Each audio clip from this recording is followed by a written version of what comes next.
Thank you, Jennifer, for the warm words, and also thanks to the organizers for this amazing summer school.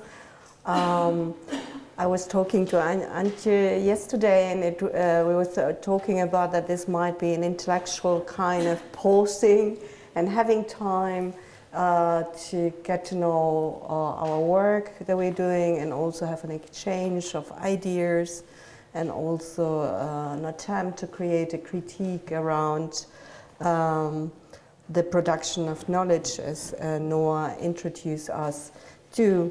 I also would like to thank Noah for already setting out the platform, and which I will take some of her concepts forward that she proposed this morning, especially the work on settler colonialism. I am a migration scholar, a critical migration scholar, or the colonial migration scholar, whatever. And it's quite interesting that the field of migration studies is a field that tends to ignore race and racism. You know, it's quite interesting because migration policies, as I consider them, are a new or the kind of current or contemporary tool in which coloniality of power is playing out, and in which processes of racialization are taking place. So, but there's another aspect in migration studies that is very important to look at, and it's maybe the kind of thinking migration as something that happened just to the West. No?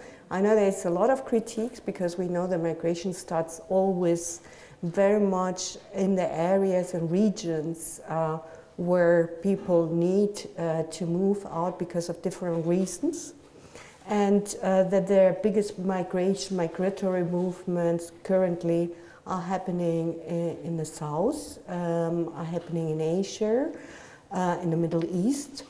But we always think Europe and the United States as the regions in the world getting all these migrants and refugees.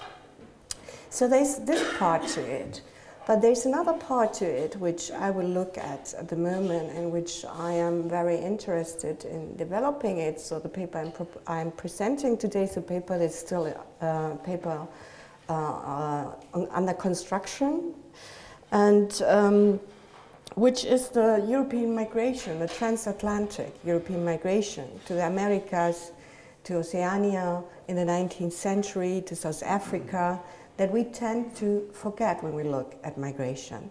I will propose to look at this migration as a continuation of settler colonialism, which is, of course, a difficult issue, you know, when we start to think what the extension of European colonialism means for the creation of a world system, a global world, or a world system that is engaged in this kind of conjuncture of modernity and coloniality at the same time. So what I'm proposing in a way by following Quijano's concept of the coloniality of power is to discuss something like coloniality of migration. It is more kind of, let's say,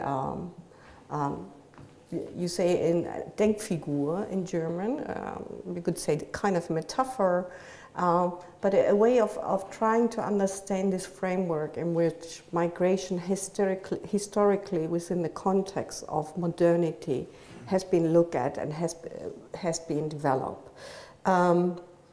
Also, migration, as it appears in scholarship, is something that is tied to the notion of modernity, urbanization, and there is this focus on migration as something that starts in the 19th century. Again, it's quite interesting. The migration, the discussions around migration appear almost parallel to the establishment of the modern nation state in Europe in the 19th century. So migration is already thought as something that has nothing to do with a nation state, though we know that it is constitutive actually for every kind of, let's say, attempt of officially and on a state level contour regions, contour territories.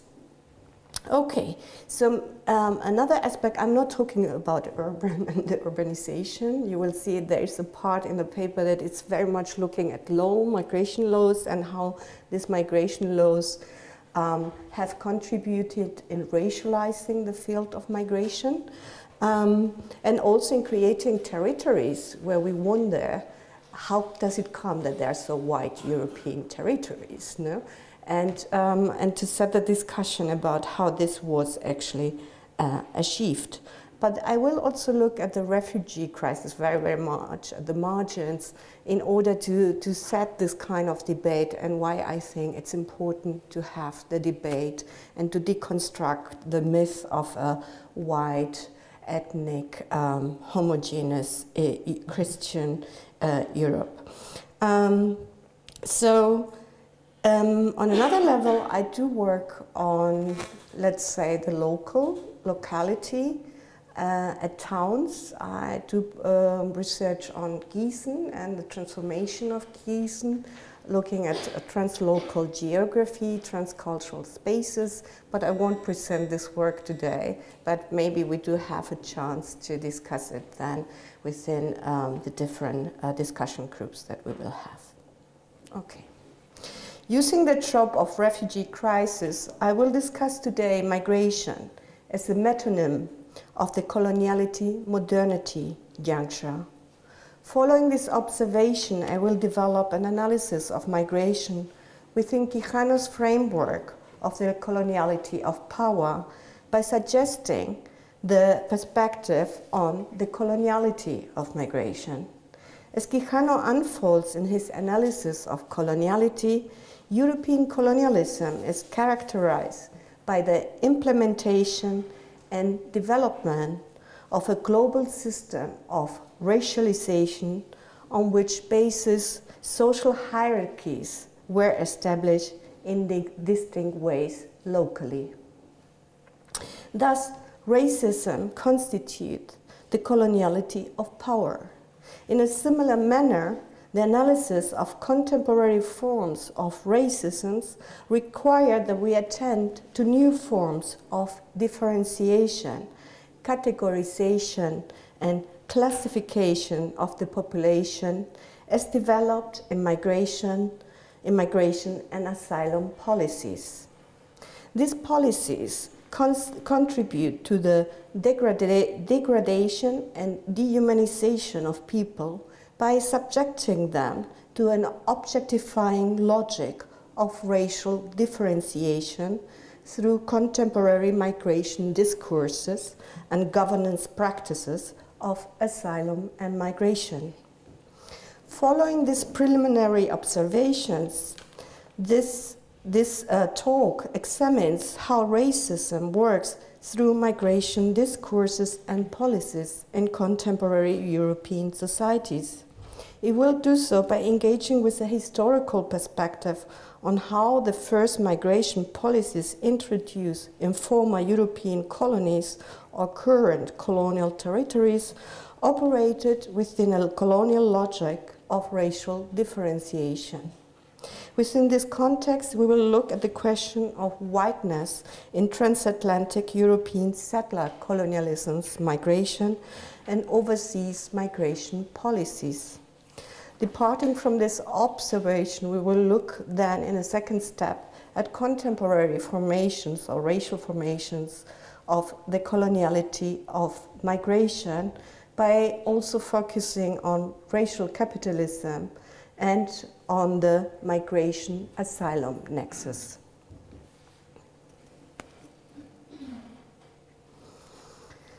Despite the transculturation and creolization of European societies, the Europe's ordinary citizen is largely represented through a wide racial, ethnic, national lens in media and political discourses. Myths about cultural homogeneity, racial and ethnic endogamy, immobility and territorial rootedness prevail and are reactualized in European nationalisms, in particular in times of the rise of right-wing national populisms. a trope invoking the ur-myths of racial purity, cultural endogamic authenticity, and ethnic encapsulation, these accounts disregard the global historical entanglements in which Europe has evolved. Contemporary Europe has been marked by trade, political, colonial, and imperial expansions by different regional powers and movements of people also to poverty, social deprivation, religious and political persecution, as well as colonial imperial endeavors. Taking this into account, it is remarkable that in contemporary popular media and political representations alluding to European national identity and belonging, Europe is still imagined as unsettled by its own global entanglements, resulting from its history of colonialism, enslavement, imperialism, settler colonialism, indentured labor, global labor migration, exile, global capitalist ventures, governance, and wars. Considering Europe's entangled global history, it is surprising that contemporary migratory movements are perceived in political and media discourses as external to Europe's history and as a singular phenomena. This has not always been the case. For example, in territories marked by a history of European colonialism, such as nation-states or the continent of the Americas, Australia, Canada, New Zealand, and South Africa, settler colonialism and transatlantic European migration has been foundational to the creation of these nation-states as countries of immigration. Defining themselves in the 18th and 19th centuries as countries of settlers and immigrants, these nation-states' public discourses on national history, cultural and linguistic representation oscillated in the 19th century between negating or partially acknowledging the transcultural fabric of these societies.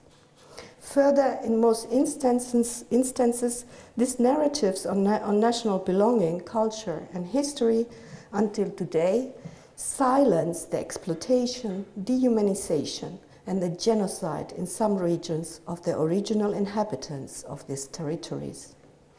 Also, the African presence, to cite Stuart Hall, in these territories, coupled to the sophisticated geopolitical network of the transatlantic slave trade during the 16th and 19th century, is omitted from the official accounts of national representation.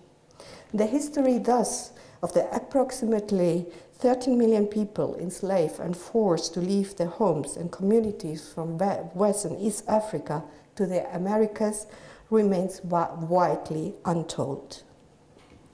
In the 21st century, the First Nation people of these territories are still treated as non-citizen and second-class citizen. They are erased from the national historiography, cultural and political representation, or when they are remembered, they appeared as folkloric objects of past times, displayed in a folkloristic manner in museums. Nonetheless, the presence of indigenous intellectuals, artists, and activists challenging the white supremacist discourse of the Eurocentric narrative of discovery and country of immigration is more publicly present than ever. And Noah already mentioned different events and networks. This same narrative has disclosed the continuity between European colonialism and European transatlantic migration. As Douglas Massey suggests, from the 15th to the 18th century, world immigration patterns were defined by Europe's colonialism. Further, between 18th century and 1925, while Europe was establishing its colonial rule in Africa and Asia, approximately 48 million immigrants were leaving Europe to the Americas, Australia, and New Zealand. The migrants arriving from Britain, Ireland, Italy, Norway, Portugal, Spain, and Sweden to the Americas represented a new wave for the unfolding of the modern European overseas colonial settlement project. Driven by the annexation of land, appropriation of raw materials, and subjugation of the indigenous population to pure exploitable labor, this project was also propelled by the economic boost produced through the transatlantic slave trade, enabling industrialization in England and other parts of Europe, as well as in the Americas. Within this context, impoverished, religious, and politically persecuted Europeans were recruited to work in the rapidly expanding plantation industries overseas in the late 19th century to the early 20th century.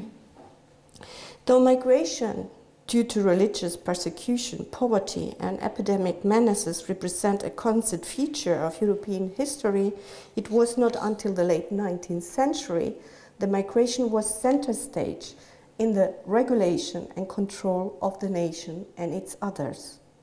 As a biopolitical tool of governance, migration policies were engineered and implemented first in countries in transition from colonial rule to sovereign national power.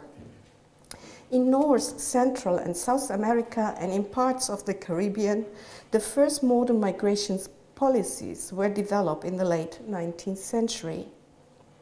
Guaranteeing the political, economic, and cultural influence of former colonial powers, migration policies established a set of instruments prioritizing the recruitment of white European migrants.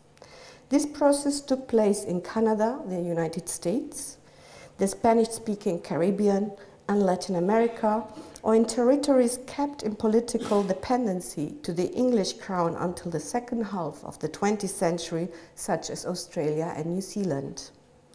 Due to the expansion of the means of transportation and the need for workers in rapidly expanding industries, 19th century white European transatlantic migration signaled the advent of racially structured capitalist progress, technological advancement, and urbanization. The focus on racial capitalism constituted the nation-state's rationale for the process of racialization in the recruitment of migrant labor and yielded the selection of the migrant workforce by parameters of profit and efficacy in the former European colonial territories. The recruitment of white European migrants was also determined by a cultural and educational project of nation building in the former European colonies. Here the colonial discursive mantra of Europe as the cradle of civilization, modernity, culture, and progress underpin the nation-state project. The newly constituted sovereign nation-states in the Americas reacted to increasing immigration by establishing policies banning certain social, national, religious, and racial groups from entry. For example, when Britain introduced its first immigration service in 1827 to promote the immigration of Irish and poor people to Canada, the Nova Scotia Assembly reacted by establishing a bond system for the immigrants entering the country in 1828. The bond system set a £10 tax on the master of any migrant vessel aiming to land on Canadian shores. If migrants did not become a burden for the Canadian state due to sickness, old age, poverty, or immaturity, they would be refunded the bond within a year. The bond system was changed later to a head tax system and applied to all migrants.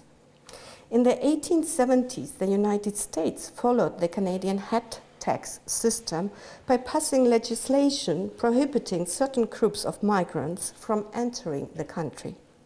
In 1875, for example, Congress prohibited the entry of prostitutes, convicts, and persons with mental health issues or physical incapacities. That's how they defined it.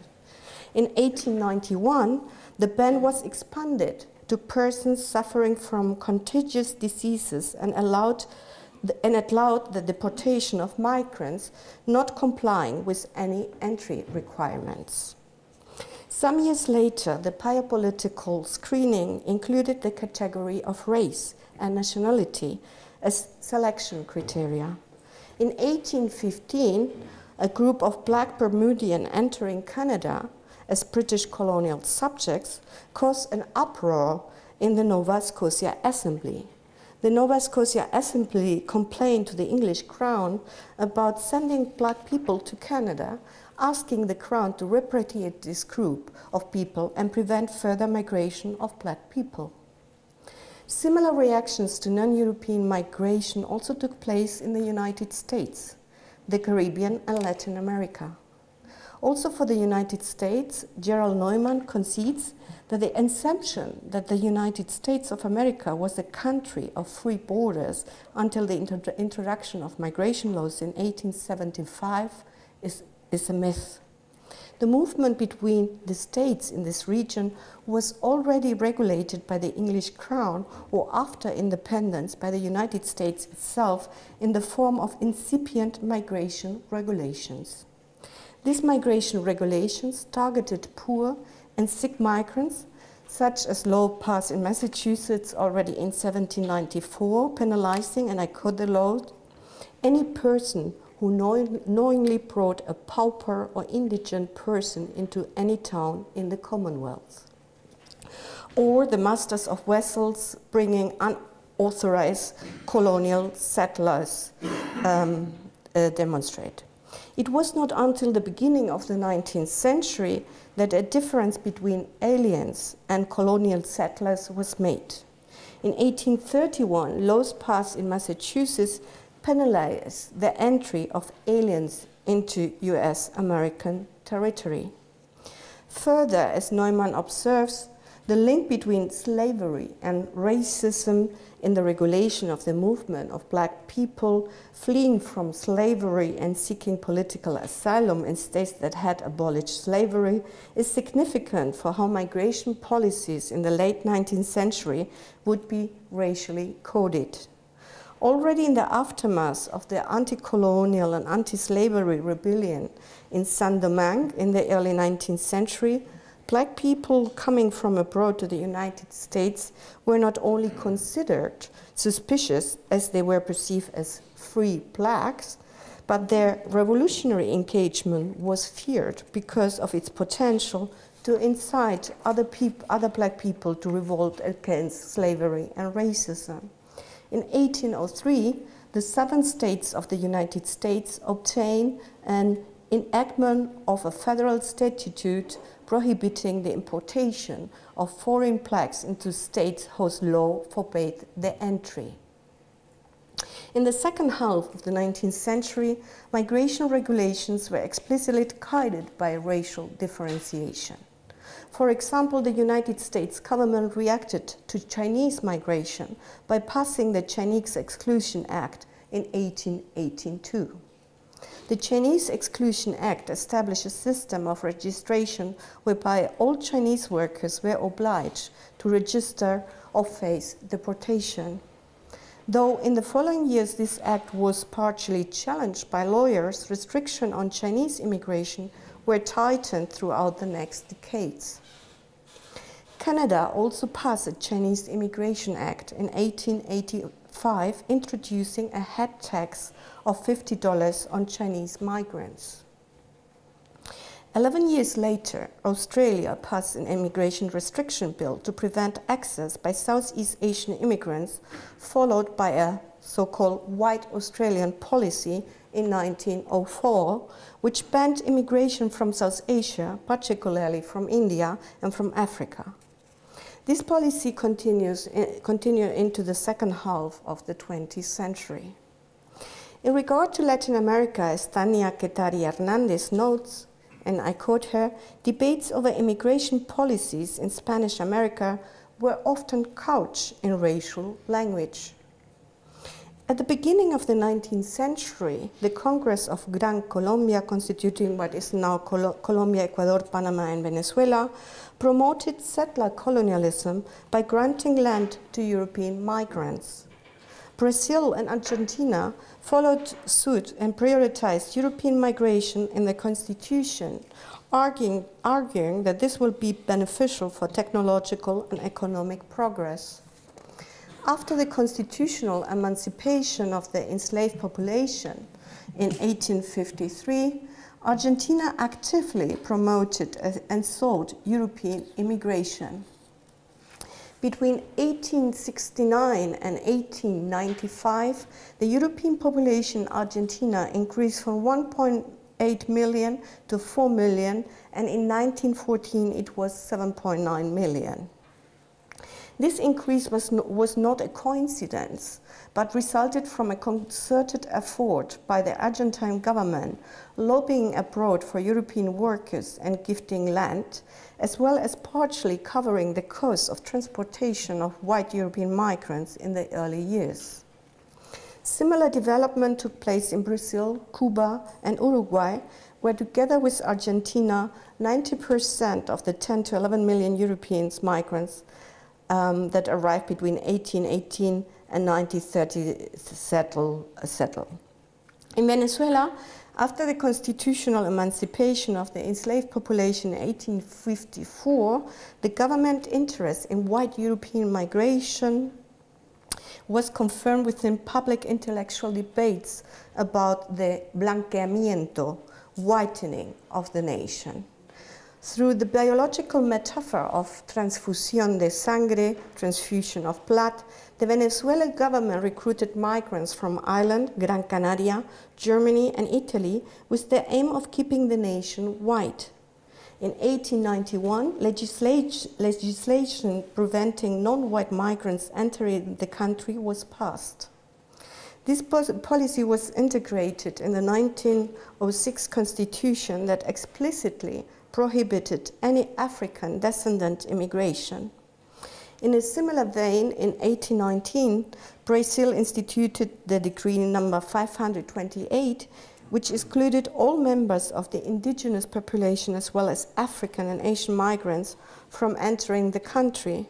The mention of the indigenous population within this context of migration makes obvious the colonial domination inscribed in the creation of this notion of modern nation state. This decree instituted the primacy of whiteness and dispossessed the inhabitants of Abya Yala, America, from the entitlement to the land they inhabited for centuries by making them migrants and forbidding them entry to their own country. At the same time, Brazil states in its 1853 constitution, and I quote it, "The federal government shall foster European immigration and may not restrict, limit, or burden with any tax whatsoever their entry." Legislation preventing particularly Chinese and non-European immigration was also passed in other parts of Latin America and the Caribbean. In Haiti, legislation forbidding the entry of Syrian immigrants was introduced in 1903. Similar laws banning Arabs, Armenians, and Syrians were also passed in Costa Rica, Panama, and Venezuela. Although Europe expanded its economic, political, legal, and cultural control on colonized territories overseas through settler colonialism migration until the mid-20th century, in Europe, migration as inherent to the nation state was not problematized until the second half of the 20th century.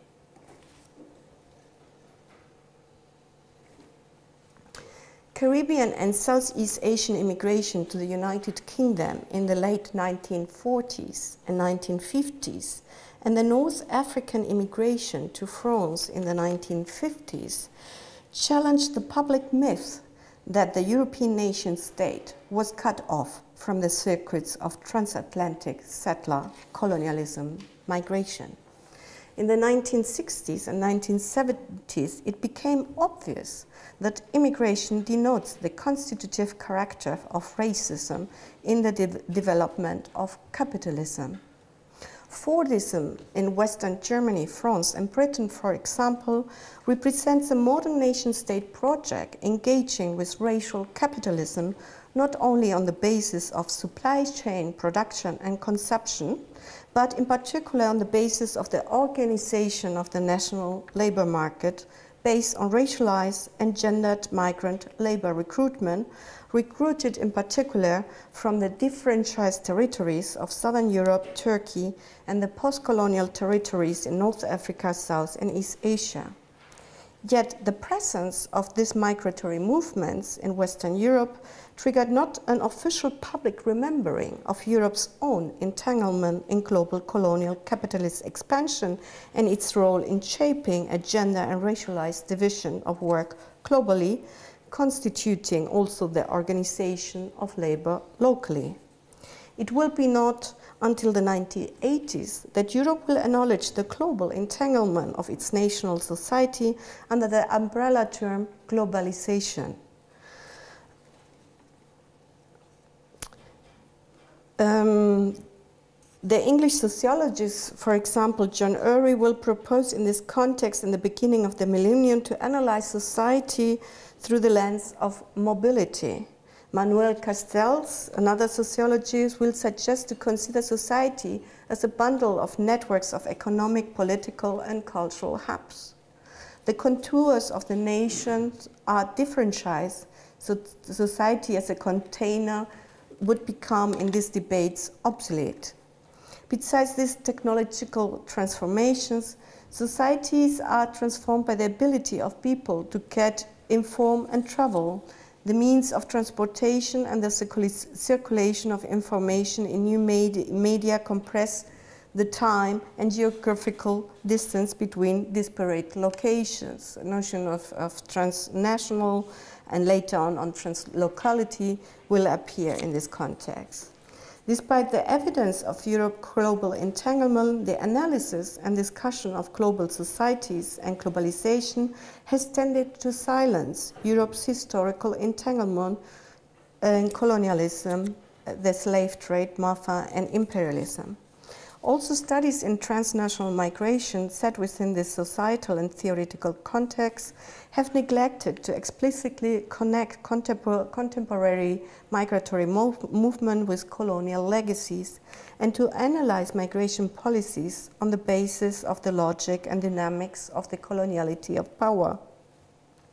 It is within this context of transnational migration, the migration and border control measures, technologies, devices, and tropes have been engineered in the last 3 decades. Set within this context, the analysis of the connection between transatlantic European migration and racism in the 19th century and current migratory movements occurring within the framework of the migration asylum nexus required an analytical framework that reconsiders migration as a metonym of the modernity coloniality juncture. It is in this regard that I propose the perspective of coloniality of migration.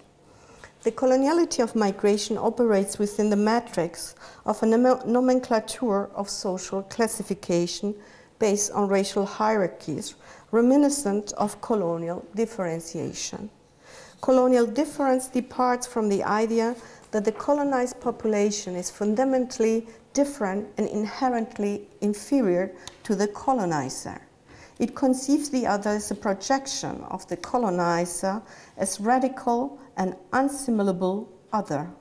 In both cases, the other is defined from a hegemonic position of the self as oscillating between the position of strangeness or similarity. In discourses on migration and migrants, a similar dynamic of differentiation is played out, which is reminiscent of the logic of colonial difference. Migration regulations remains a primordial societal field in which the other of the nation, of Europe, and of the Occident is reconfigured in racial terms. The logic generated in this context constructs and produces objects to be governed through restriction, management devices, and administrative categories such as refugee, asylum seeker, or through a variety of migrant statuses. The entry, mobility, and settlement of migrants are strictly regulated and administered. Migration policies reiterate a matrix of objectification reminiscent of colonial time, and as such operate within the nomenclature of racialization. As Du Bois noted, modern societies are constituted through processes of racialization.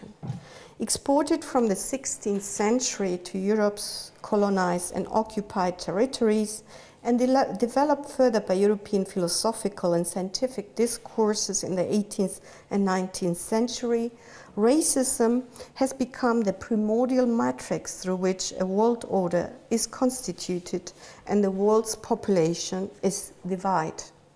Within this system of racial classification, social categories in terms of ethnicity, indigeneity, race, and religion emerge, classifying the population and developing a system of power through which relationships of governance, labor, economy, and culture were shaped. This matrix of power has been coined the coloniality of power by Gießen. The coloniality of power defines a matrix of knowledge deriving from European colonialism, which represents the epistemological grounds on which rational discourses, technologies, and practices of governing the population globally were drafted. Coloniality thus defines the endurance of this mental script governing our present times. Further, the link to power refers to Foucault's understanding of power as ubiquitous, potentially productive, but also as a repressive apparatus.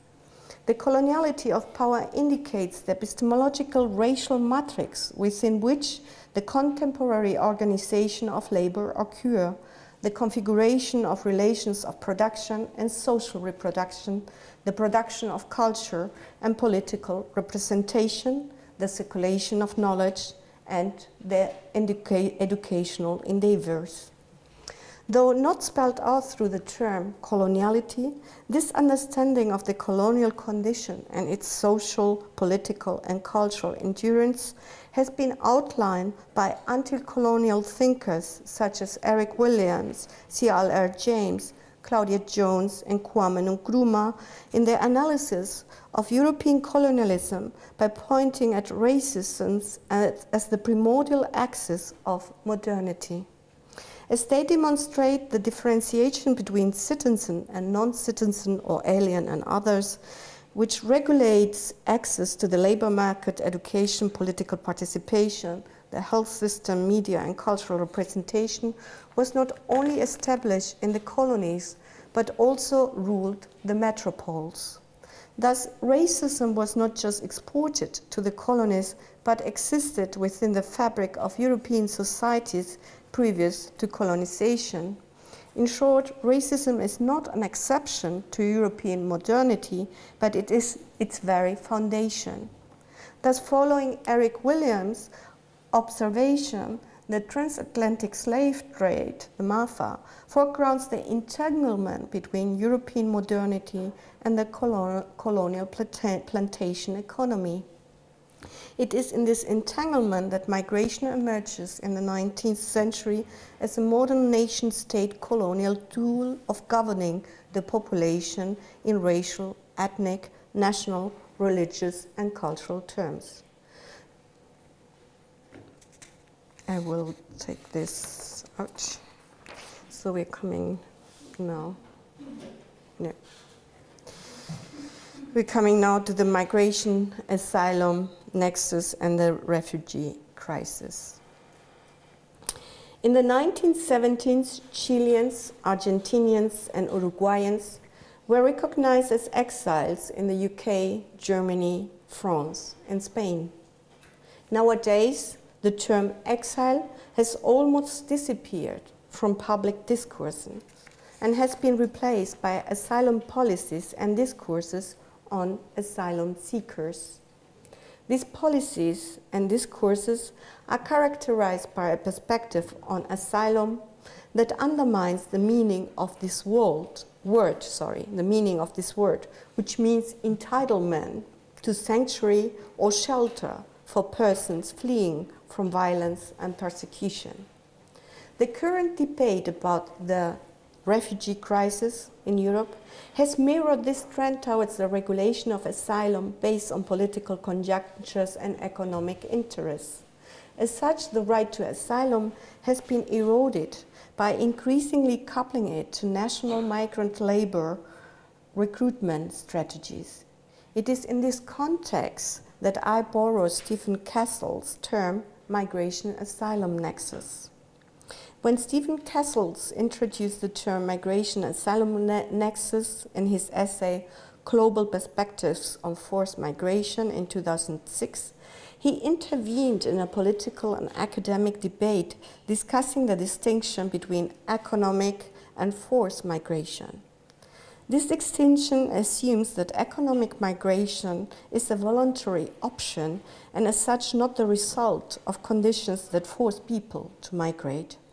Yet, as Kessels argues, behind the idea of economic migration, there is an analysis of society that disregards how migration can be an outcome of a complex set of political, economic, and social constraints that force people to migrate. When people migrate because of poverty, unemployment, and deprivation, these societal conditions are connected to political constellations, very often tied to the exercise of power by authoritarian regimes. Thus, political or religious persecution might interact with economic deprivation and vice versa. Economic constraints might be connected to political repression. The differentiation between asylum as forced migration and labor migration as voluntary migration approaches complex societal constellation in a schematic way, disregarding the interplay between the social, the economic, and the political. Kessel challenges this divide by suggesting that we examine the interrelationship between migration and asylum. Kessel's observations are relevant for the analysis of the contemporary articulation of the migration-asylum nexus as articulated through the European refugee crisis. The interdependency between migration and asylum has increased due to three elements. A, the increasing erosion of the humanitarian aspect of the right to asylum. B, the tightening of restrictions in regard to migration, and C, the economic demand for labor migration. In this regard, migration is regulated politically through asylum as the field of asylum is increasingly regulated by labor migration demands. These two fields are further coupled through the deployment of securitization measures. Since 11 September 2001, asylum and migration policies revolve around the themes of securitization. Antonio Negri's analysis of war as an integrative principle in the formation of the social order is more relevant than ever. In this sense, war has become integrated in the everyday social order due to its virtual omnipresence through the development of the rhetoric of war tactics outside physical war zones. As such, the rhetoric of war is not just, and I quote Thomas Artzet, the continuation of politics by other means. It becomes the fundamental aspect of politics and legitimation. The migration-asylum nexus serves this logic on three levels. First, it represents a field of management and administration of collateral damage and victims of global war and conflicts. Second, it functions as a tool for guarding and securing borders. Thus, asylum seekers are increasingly treated as invaders. Third, policies differentiating causes, patterns, and trajectories of persecution and escape undermine the ethical legitimation of asylum as a humanitarian resource. Within this context, the definition of countries as so-called safe countries or countries of persecution depends increasingly on global political conjunctures and national or European interests. Yet the migration asylum nexus is not only characterized by policies of securitization. The categorization of refugees into different statuses attached to the process of application and recognition of asylum produces a hierarchical order, a nomenclature drawing on an imaginary reminiscent of Orientalist and racialized practices of European colonialism and imperialism. As such, asylum policies are coupled to the logic of racialization inherent to Quijano's coloniality of power and represent a contemporary expression of the coloniality of migration. While current EU migration and asylum policies do not explicitly operate within a matrix of racial or ethnic difference, by coupling nationality and the right to asylum, they have the effect of formulating hierarchies in the recognition or rejection of asylum in terms of nationalities. This places people in zones of recognition or rejection of the human right to livability. This coupling follows from the foundation of racialized notions of the other. While, for an example, while the entrance of Syrian refugees to Germany was being accepted in autumn 2015, for instance, people from Kosovo, Albania, and Montenegro were being deported. On the 24th of October 2015, these latter countries were declared safe countries of origin. Those affected by these deportations, however, were primarily Roma families who had fled from racist violence in the countries of origin. The perception and categorization of this group was determined in Germany not only by their national origin. Due to Western European racism against Roma and Sinti, deeply rooted since the Middle Ages and re-articulated in the new political constellation, this group of people became objects of securitization measures. Further, the discourses on the refugee crisis operate within the duality of the self and the other. The debate on the refugee crisis is determined either by the humanitarian perspective or by a regulatory approach. The humanitarian perspective emphasizes the need for wealthy nations to provide support for people fleeing from wars and conflict zones. It appeals to Christians and humanitarian traditions of charity and empathy. The regulatory approach instead argues for the prioritization of securing the wealth of the local population. This debate is taking place in countries with a strong welfare regime, such as in Western Europe, the Scandinavian countries, the Netherlands, France and Germany, and is present across all political party ideologies.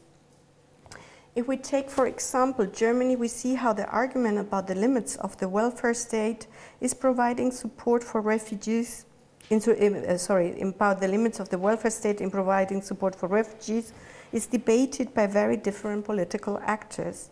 While there are, of course, ideological and policy-related differences between the political camps, it is surprising to see how they converge in the use of the figure of the refugee as the other of the nation, or in Enrique Dussel's term, as Europe's exteriority.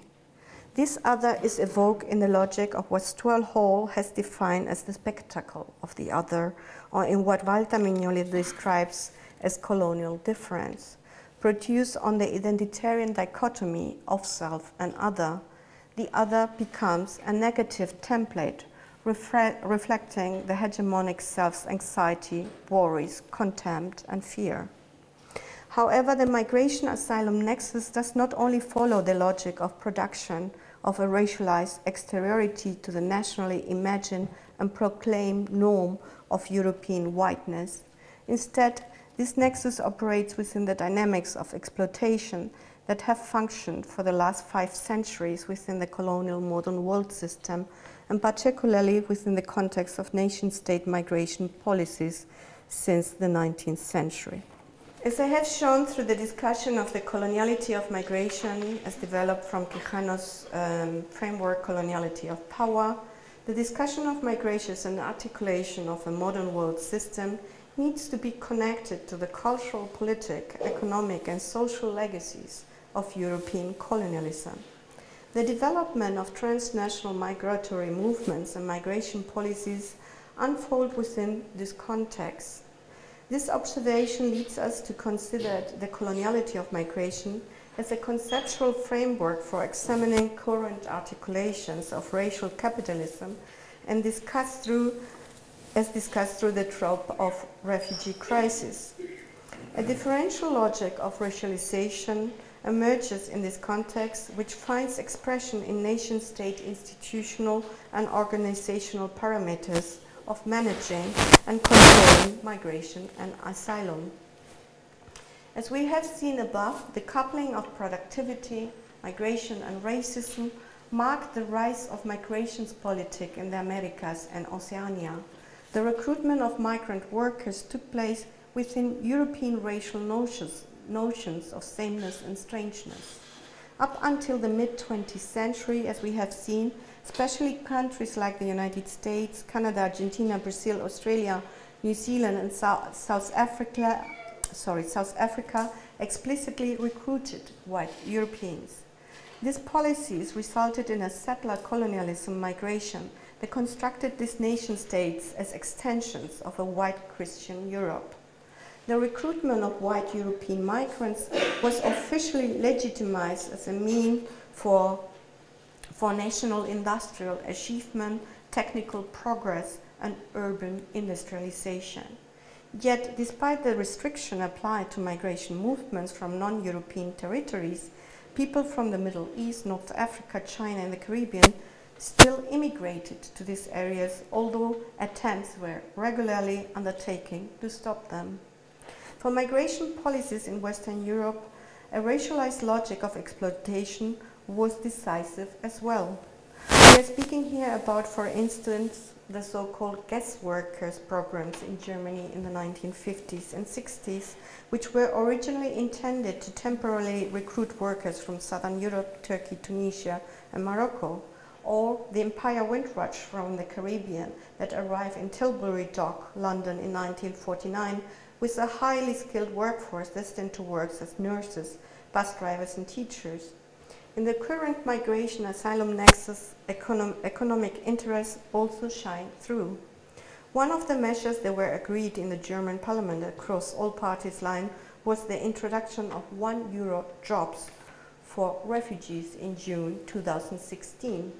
This measure was intended to initially create jobs for 100,000 people who has arrived in Germany as refugees. The German newspaper Süddeutsche Zeitung reported that these people only received 80 cents because the costs for travel and work clothes were deducted. Here too, recommendations from the International Labour Organization working standards were ignored for those given asylum. These forms of utilization recall Enrique Dussels' objectification of the indigenous and Afro-descendant population during the Portuguese and Spanish colonization of the Americas. Migration policies tend to neglect the fact that, and I have here the German sentence, es wurden Arbeiter gerufen und es kamen Menschen. Workers, that is, they call workers, but human beings came, as the German writer Max Frisch conceded and the German-Turkish singer Cem Karacan later reproduced. Asylum policy seems to be turning into a new way of regulating and controlling racialized labor migration. The coloniality of migration not only draws attention to the racism in contemporary migration regulation, policies, and official national discourses, but it also addresses the link between labor and capitalism. Thank you.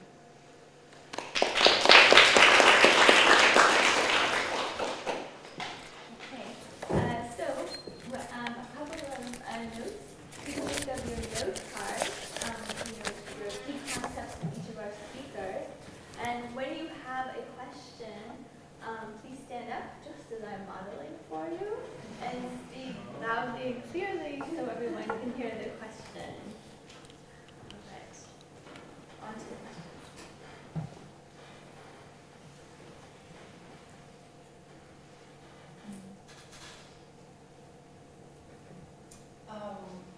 I've just a lot of input and reflection in my mind. I find it very, very interesting what you say in terms of this asylum, migrant, and how to look at migration policy. Because, for example, in Italy, I know it. I mean, in Italy, it's a hotspot at the moment for the migrant, travels to Europe. I would say, I'd say like this. But also how much is related to the labor processes. So what happens is that in southern Italy, the cultivation and picking of tomatoes is generally, it's a low paid job. It used to be done by Italian low income farmers, let's say. And then for several years, illegal migrants, let's say, waiting for their permission to travel north and to Germany, for example. They had to wait for an asylum for 6 months, so they were used a lot in the cultivation of tomatoes.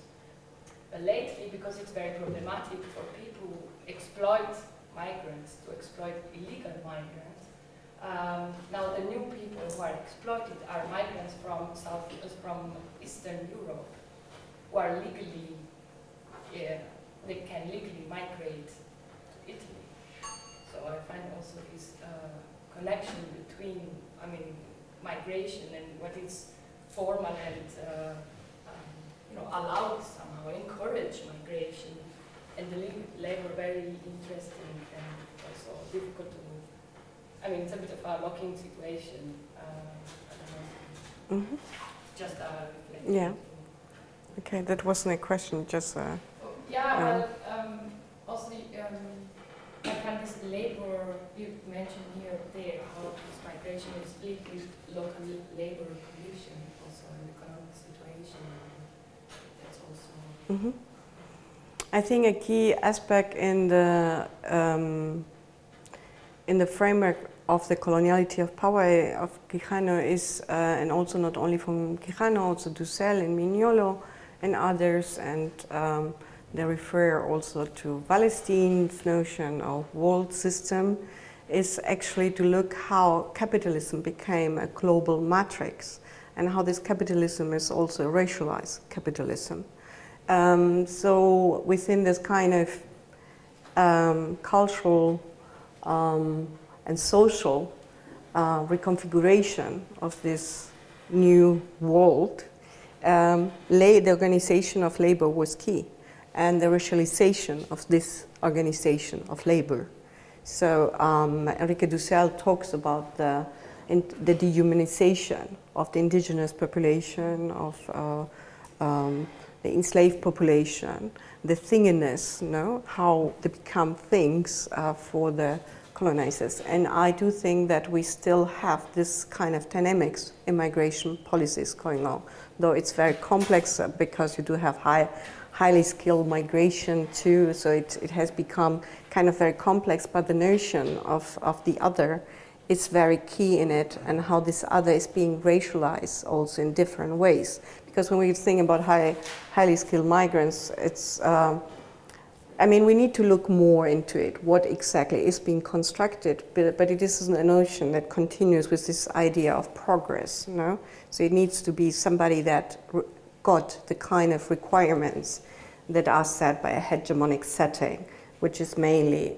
historically also developed or derived from this kind of colonial modern world system, what is considered a highly skilled person. So I think that it's quite interesting also to look at this historical context and how it has been played out evidently. I mean, it's not hidden. I mean, it's in all the constitutions and the different migration policies at the time, 19th century. The race is a category through which migration is regulated. We don't have it at the moment in the EU migration policies. Race, people don't talk about race, but what is negotiated is race. Yeah, I mean, I'm just saying yes to your observation. Yeah. I don't know who is, are you sharing? Yeah, thank you very much. We have been talking a lot about the intersection between capitalism on the one hand and particularly probably its neoliberal expression today and how that is connected to the welfare state, and on the other hand to the racialized aspects of that kind of capitalism. And I would be interested in, maybe this is not so much a question, but maybe something you could also reflect on, how we could break that kind of box of capitalism down a bit. Because it's just a buzzword if we just use the word capitalism, but what does it actually mean? It's people. And some migrants work at JP Morgan, or you know, there is kind of an agency behind that word of capitalism. So what is it actually we're talking about? What are these dynamics that we're criticizing here when we use this word capitalism? So this would be something I would like to maybe also reflect on during the week. What do we actually talk about? Because if we just use it in an abstract way, it's also hard to propose what to do about these dynamics.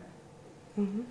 So it's more common maybe, but right. maybe you could also say something about how you would look at it and from your perspective, what are these tendencies then?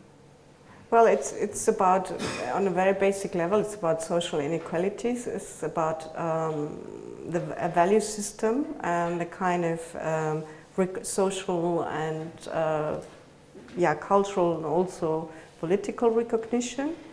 I've been very concretely, I've been working on households and household work and the feminization and racialization of labor, which is an area that is considered like the area of reproduction. So it's not actually part of the capitalist production discourse, but it's, as feminists have argued, is constitutive for it. And what you should look when you look at household labor and domestic work, what you see is that it's a work that is very key for society, but it's not a work that is being recognized, socially recognized, and it's not either remunerated, it's not either socially organized. And if you take it as a kind of point of entry to understand how capitalism works and white racialization and feminization becomes key in understanding how labor force or a kind of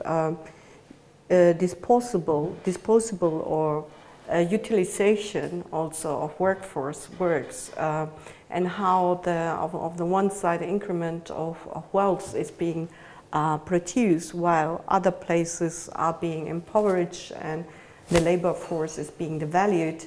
I think that's part of it, but of course it's a big question, no? But I think it's very good to think, what does it mean concretely, no? What does it mean? Therefore, it's a very kind of macro perspective that I map out, because it's important to look really what happened concretely in this context and what kind of social relations were established. When we talk about capitalism, we're talking about social relations, and social relations that are based on inequality, you know, and domination, no? And so. Yeah, I think, but yeah, it's a very good question. And I mean, very concretely, like the example I gave is that different parties decide in 2016 that €1 jobs are okay for refugees. And there is not a public outcry about it, why people should work for €1, you know. We have at the moment a discussion, but it's another debate, on the fake fathers, the fake fatherhoods that cost €500 to become fathers. And it's quite interesting the kind of debates we have, because we don't have other debates on the corruption, the fraud that is made by the Deutsche Bank, for example. No, no, but it's how this kind of, I would say, racial capitalism works. Yeah.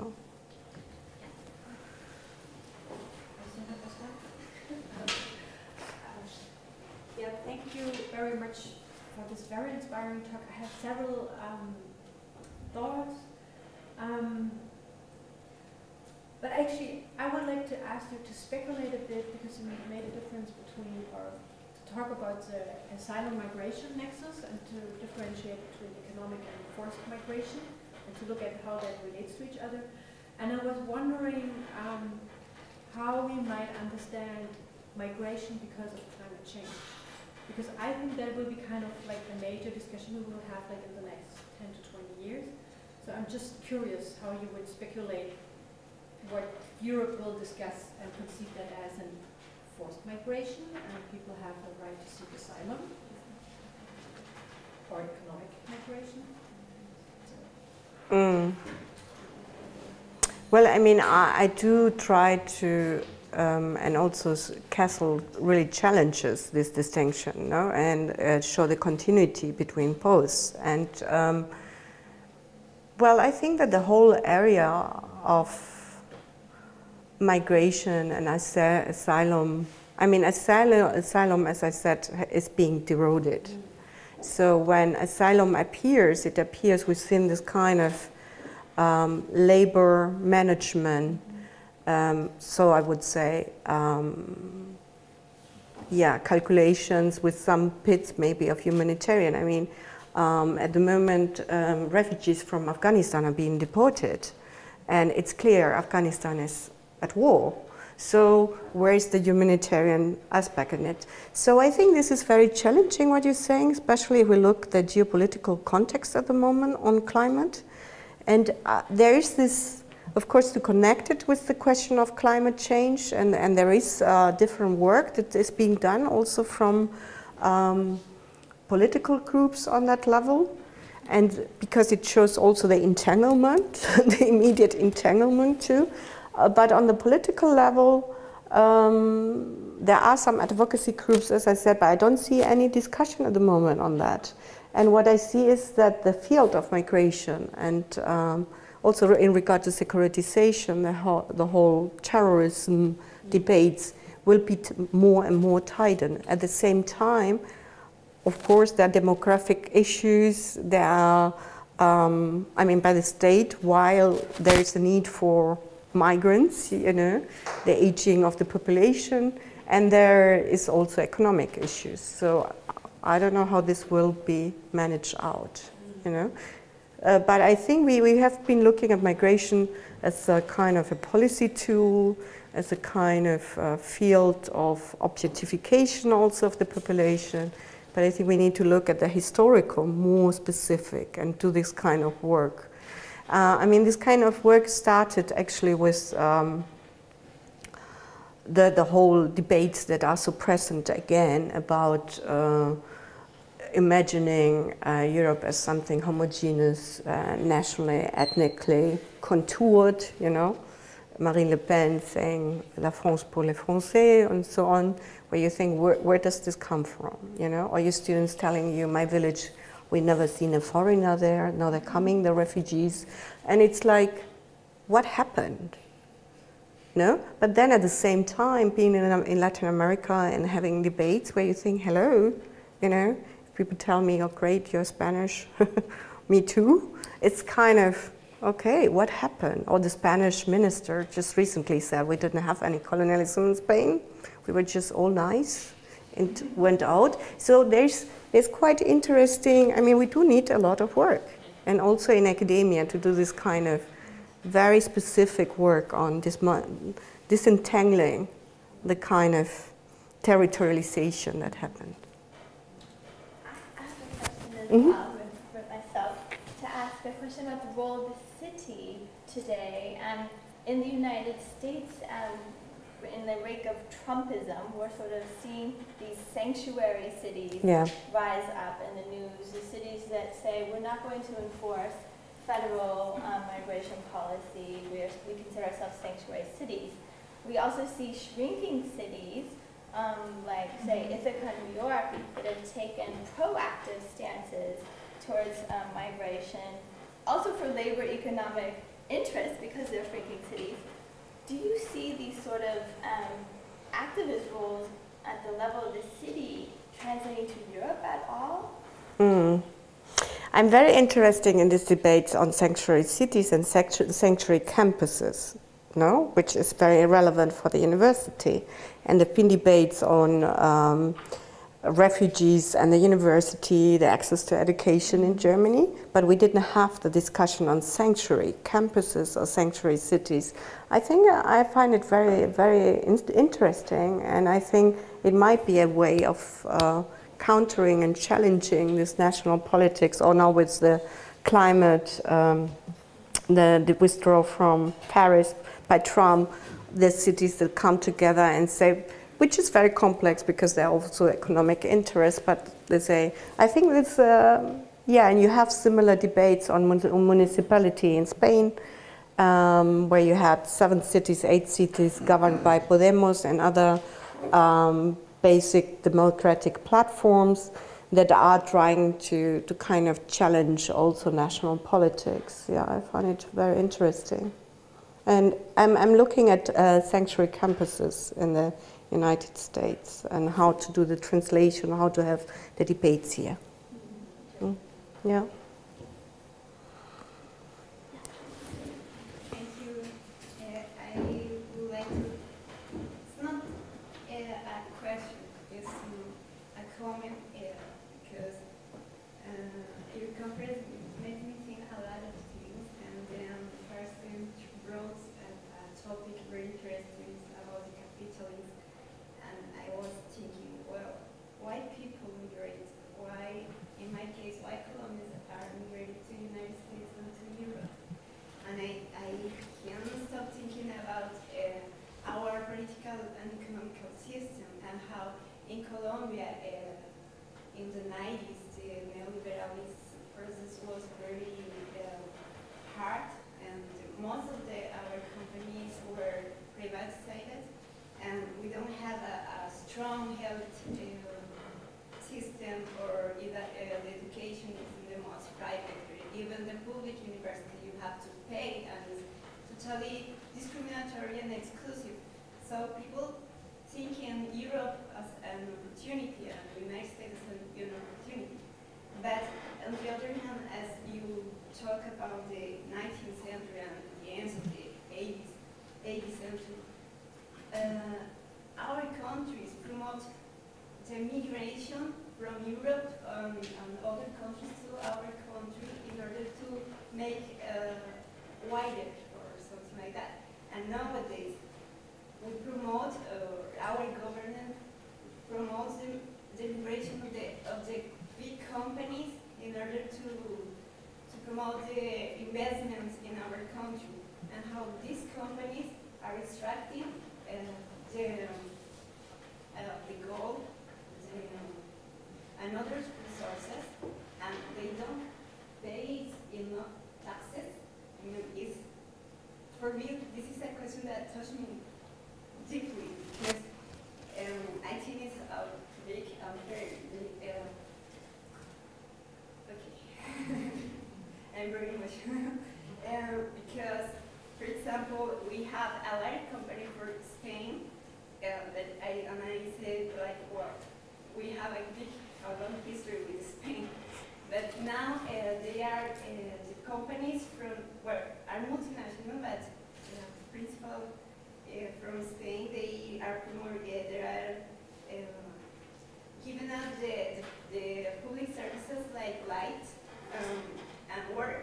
So the water is being privatized slowly, in a slowly process, but when you are thinking who is the owner of our water, there are Spaniards.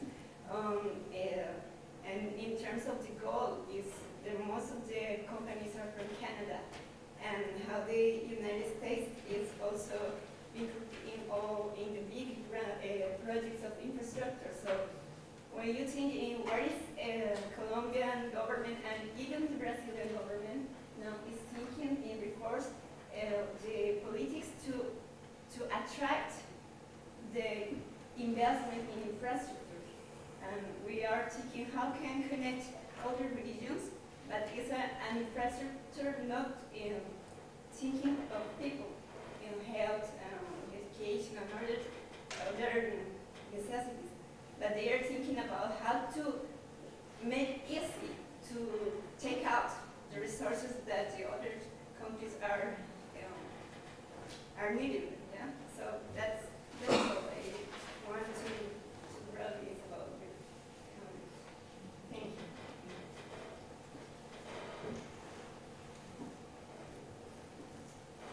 Well, thank you. It's very interesting. So I want to ask your opinion about the role of the media. Of the media. Yeah, because I see them as a really active agent framing this kind of colonization of migration. They're the ones who spread the word that the life in Europe is a lot better than in other countries. Mm-hmm. Yeah, I think they're very key. And I always mention the media and the political discourses.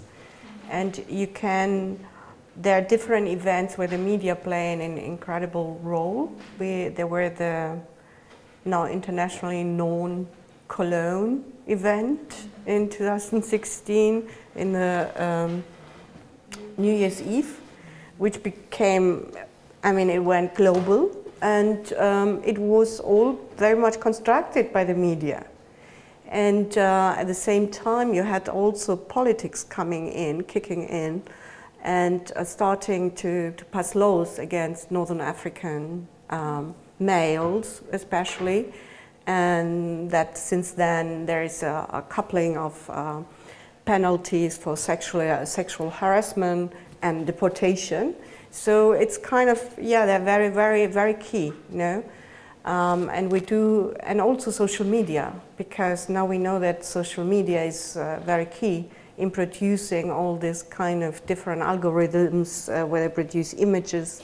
And there are studies now that shows, for example, during Brexit, there were a lot of images around groups of refugees arriving. They were circulating in social media, targeting people that might vote rather for Labour, you know. So things are really, I don't know, out of control at the moment. And media is very key. And most, also our students mainly get informed through this kind of social media, and so we do need to do a lot of work in the classroom to disentangle this kind of very, very basic ways of how racism works. Yeah. Yeah. I need to stand up. And I'll see if I can. So I have I thought the kind of thinking with migration around the coloniality, as Quijano defined it, is a really effective. It takes together, becomes you kind of the notion of a world system that is kind of integrated with racism becomes intelligible. I think it's really, I like the argument. What I would like to challenge you is to take us outside that kind of that analysis, which is also leave you a bit defeated, at least me, emotionally, you know. So thinking with some, you know, what are there from this rich kind of work that many of those scholars and you yourself have been working with, what kind of tools for decolonization are there, that are the situations of it? And I can just mention, because I know in feminist, Marxist feminist, what is this Australian-US couple writing on? Yeah, Graham and Gießen and Graham. Gießen and Graham. They make the argument that they, at one time they switched. You know, they were critiquing capital and capitalism throughout their early careers for years, and were really good at that. When more and more you critique something, it grows and becomes capitalism with big capital C. So they started spelling with a small c, and they started looking for alternative modes of economic production. So thinking along those terms, I know that a scholar at Wits, and I don't know why I'm forgetting names today, he had a summer course around the non-racial archives. What are the non-racial archives? Abdul Malik Simon, he speaks about black urbanism. So how do you think and work and produce a city from the locations that were never part of the official city? So if you can help us to kind of take us outside this totality, which is so defeating, and which is really important, but if you can start speculating, you know, in your studies on migration, where there's been instances of the non-racial, or even some provocation, I was thinking about, you know, in the communes of 1848 Paris, has anyone done studies of, were the migrants involved there? This revolutionary moment that really tries to smash capitalism. how was the immigrant or kind of the identities kind of negotiated? So kind of, if you can take us into some of those speculations maybe, so I can feel a little bit more. Yeah. No, this is very important, no? Because it's about resistance, it's about transformation, it's about what I call thinking the common in a way, yeah. No? What moves us all to maybe occupy the square or create networks of solidarity, very concrete ones, and this kind of work is happening, no? When we were talking about the municipalities in Spain, something that happened through the occupation of the squares, through the movement of the 15 May, is the creation of very, very important and solidarity networks on the neighborhood level. Where people get out when there were evictions, you know, and it's across the neighbors. It's the neighbor that is then important. It's not, are you a Spanish citizen or not, but it's being neighbors and what constitute being neighbors. Yeah. And there is a lot of work on this kind of politicizing the everyday and seeing how in the everyday encounters happen and moments of connection and reciprocity might be created. But nonetheless, there is a decolonial critique towards it too, because I don't think there is a beyond of race. There's not a beyond of gender, as long as we live in the society we live. So though in this kind of, let's say, very concrete political work, because it's about how do I have somebody caring for my children? How do I know where my children, which school go, which doctor, and so on. And I've done this work on making homes in Manchester, where I did look at networks of Latin Americans and Spanish speakers, and how these networks or these kind of diasporic networks create a kind of arrival or a basis for arrival in the city. I'm looking in Manchester in Gießen now, we're looking at infrastructures of livability, because beyond all this, there are a lot of very active and engaged people doing very concrete work in transforming the city. But nonetheless, and this is very important, and I do look at another project I'm doing is on transversal mourning, talking about the people they are losing their lives in the Mediterranean, which in 2016 it was more than 5,000 people, and how we connect this with this kind of mourning that happens constantly in the media, and that's really mourning. I'm not saying that when people die in terrorist attacks is not something that we mourn for, but why don't we talk about the mournings in regard to wars, in regard to so there are moments where I think that maybe, and I work on politics of affect on that level, or if there is a kind of drive to politicize. And I find it also this work, and it was the first paper I suggested to present, infrastructures of livability, because we are still working on it, where we're looking at care as something that is, in regard to the community, you know. So, and I look also at, in regard to domestic work, who involves domestic work, and I mean, we're talking about what is the condition of our human being. And it's quite interesting that when we look at domestic work, which has to do with the immediate care of our body, of our mind, that is so devalued, and that we so much invisibilize this work. No? And if we start from there to think about care and about the kind of moments of encounters and the kind of transformation of how, kind of creative, productive life, not productive in capitalist terms, but in a way of recreating good lives for everyone. I think, but I'm with you, we do also need to do this work. Nonetheless, this kind of work, which I also think it's very hard, you know, because it's very hard because it's also very difficult, and there have been different processes of transformation in there. If you look at European migration 19th century, they're political dissident people, you know, partially needing to to go to exile to the Americas, no? It's about impoverishment in Europe. But I think if we start to look at it, you know, and if we start to recall and see the entanglements in it, maybe we could transform this insistence on we've been here always the same and we remain the same. Which I think it's also a global map. It's not just... No, in that sense, I think it's really constructive. In that sense, yeah. It pushes towards that direction. May I add to that question? Because immediately I was also thinking to look at arts, and in particular like looking at Afrofuturism. That I think is really inspiring to look at that work and to get off this moment of defeat and what to do. To look at arts where the whole fiction of where we are in and where we're living in is derived from a very different point of view. And so I think we also have to look at what are we doing in academia and analyzing, but where do we get visions of our future and whatever. And so I don't think that we all can do the same. Yeah. Okay, maybe one last question. Sorry, my question is much more localized. In your research, in Gießen, if I understood properly, did you analyze the different sorts of migration regulations, and particularly for refugees that exist?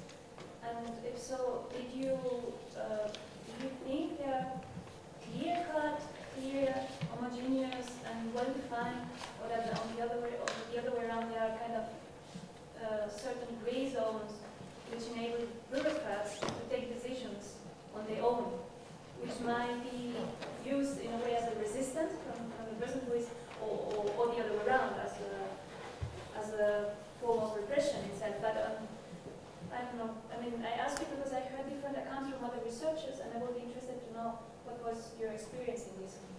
Well, I haven't done this research looking at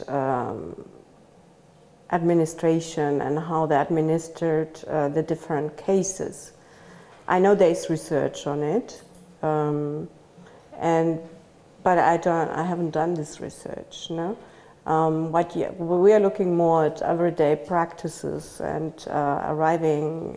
We've done a project also in regard to creating a transcultural learning space in sociology, and creating access to people arriving within the refugee status that were interested in the university, and we didn't have so positive experiences on that level because the regulations already are set in a way where you can't get into the university so easily when you're in a refugee status. So, you know, there a person, or an individual administrator can't change very much. You do have all that sometimes also in the university very engaged people doing really good work. On that basis, even us, which it's very difficult to create a transcultural space when at the same time you have regulations that tells the people that you're sharing the space that they won't be able to study, at least now. And usually people like to study at the moment. If they studied previously, for example, in a medical school, and they arrive here and would like to continue with the medical school, it's not so easy. It's not, you know, you need to validate it and so on and so on. And so there's I would say, a contradiction between the practices that we can have, or not a contradiction or a paradox in it, and the institution itself. So when you look at the individual administrators, they might be able to say in some cases, well, I could read it differently, and this might be a potential to, on the level of interpretation, because some of the regulations, some are very strict, very clear, but then when it regards of persecution, or what is considered persecution, as a persecution, political persecution, there you might be able to do some kind of interpretations, but I haven't done any research on that level. Maybe I made the mistake by asking you particularly about refugees, because I think the gray zones are more for migrants in Germany. And people are allowed to enter Germany with a particular visa.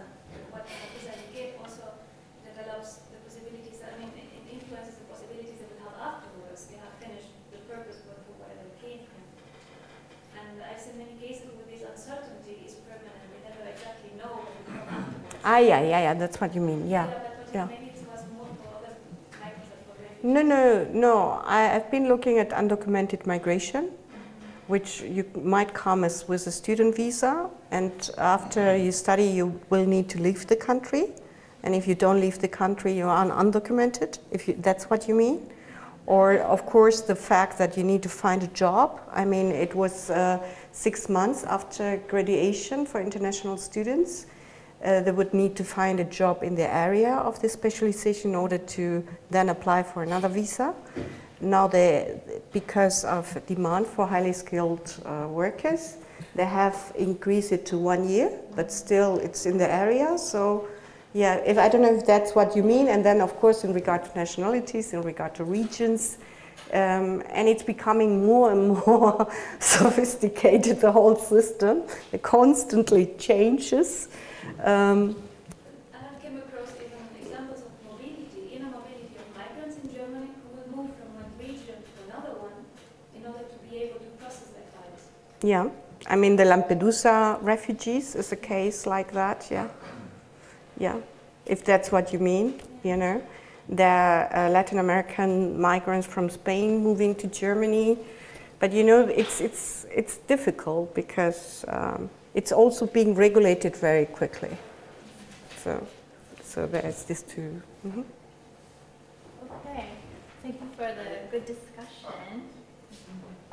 Before I turn over the bottle of wine, the wine, I thought I will announce we had hoped to take a very quick group photo, and the rain has miraculously cleared, and it's decent. So we'll do that in just a moment before we go to the canteen. Then after the canteen, we have our discussion groups, and those are located